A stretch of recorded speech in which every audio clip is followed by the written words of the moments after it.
Hello guys, तो आज के वीडियो में बात करेंगे जम्मू से श्रीनगर में बन रहे 4 वे प्रोजेक्ट के बारे में, जो कि हमारा NH44 प्रोजेक्ट है। जम्मू से श्रीनगर जो प्रोजेक्ट बन रहा है उसको 4 सेक्शन में डिवाइड किया गया था।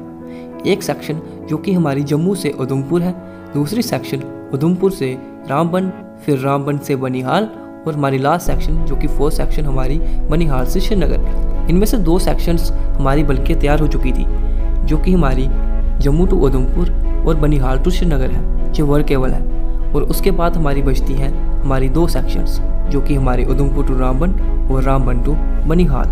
अब जो हमारी उधमपुर टू रामबन सेक्शन है, ये सेक्शन हमारी 39 किलोमीटर की है। इस सेक्शन में एक बाईपास बनेगा, 5 मेजर ब्रिजेस बनेंगे, 29 माइनर ब्रिजेस और 11 जंक्शंस बनेंगे। तो चलिए अब इस सेक्शन की बात करते हैं कि इस सेक्शन में कितना काम हो चुका है।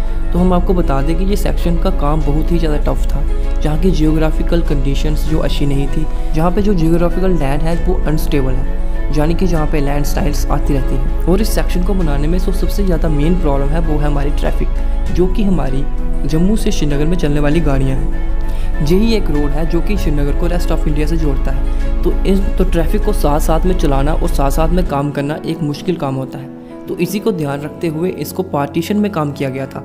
अब इस जो सेक्शन है हमारी उधमपुर टू रामबन, इसको पार्ट्स में बनाया जा रहा है। इस सेक्शन की प्रोजेक्ट की कॉस्ट की बात करें तो 2136 करोड़ की है। दोस्तों, इस सेक्शन में बनने वाले मैक्सिमम ब्रिजेस का काम हो चुका है, जिसमें 35 जो ब्रिजेस बनने थे उसमें से 3-4 ब्रिजेस का काम अभी चल रहा है, बाकी का काम हो चुका है। इस सेक्शन की ओवरऑल बात करें तो 70 से 80% का काम हो चुका है, और जो बाकी काम बचा हुआ है उसको बोल रहे हैं कि दिसंबर 2022 तक इसको कंप्लीट कर देंगे। लेकिन इसमें बहुत सारे चैलेंजेस हैं, इसमें लैंडस्लाइड्स बहुत आती रहती हैं, तो हमें ऐसा लगता है कि ये 2022 नहीं 2023 तक शायद से बन जाए। दोस्तों, इसी सेक्शन में एक टनल भी आता है जो कि 9 किलोमीटर का है, चनैनी नासिरी टनल, जो कि डॉक्टर श्यामा प्रसाद मुखर्जी टनल है। इस टनल के बारे में आप सब जानते होंगे। ये 9 किलोमीटर का टनल वाई डायरेक्शनल टनल है। तो चलिए अब हम बात करते हैं हमारी नेक्स्ट सेक्शन, जो कि हमारी रामबन टू बनिहाल सेक्शन है। इस सेक्शन की जियोग्राफिकल स्टेबिलिटी बहुत ही ज़्यादा वर्स्ट है। ये हम नहीं, ये NHA का कहना है। दोस्तों, हम आपको एक और बात बता दें कि आपने देखा होगा पहाड़ों पे जो रोड्स होते हैं वो घुमावदार रोड्स होते हैं। तो इसी डिस्टेंस को कम करने के लिए फ्लाईओवर बनाए जाते हैं, जिससे कि डिस्टेंस कम हो जाता है और 4 वे भी सीधा बनता है। इन सेक्शंस में भी ऐसा ही होना था, लेकिन जो हमारी डिफेंस है उसने यहाँ पे मना कर दिया था सिक्योरिटी रीजंस की वजह से। तो तभी यहाँ पे कुछ बड़े बड़े फ्लाईओवर्स नहीं बनाए गए डिस्टेंस को शॉर्ट करने के लिए। जहाँ पे मेन से जहाँ पे ज़रूरत थी वहाँ पे बनाए गए हैं।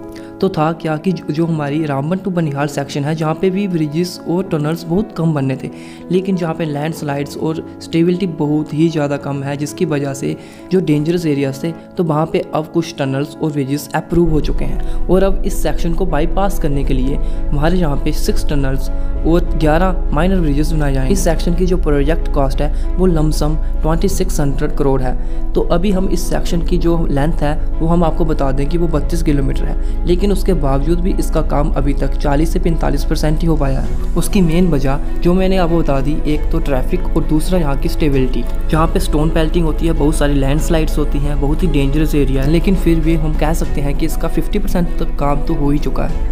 उधमपुर से जो रामबन की सेक्शन है उसका हमें लगता है कि 2023 तक बनके तैयार हो जाएगी, लेकिन इसका अभी ऐसा लगता है कि 2-3 साल अभी लग जाएंगे। आपको क्या लगता है? हमें कमेंट करके बताइए।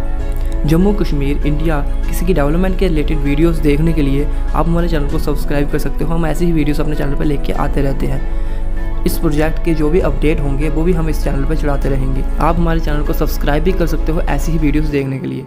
अब हम मिलते हैं नेक्स्ट वीडियो में, तब तक के लिए आप अपना ध्यान रखें। टेक केयर, जय हिंद।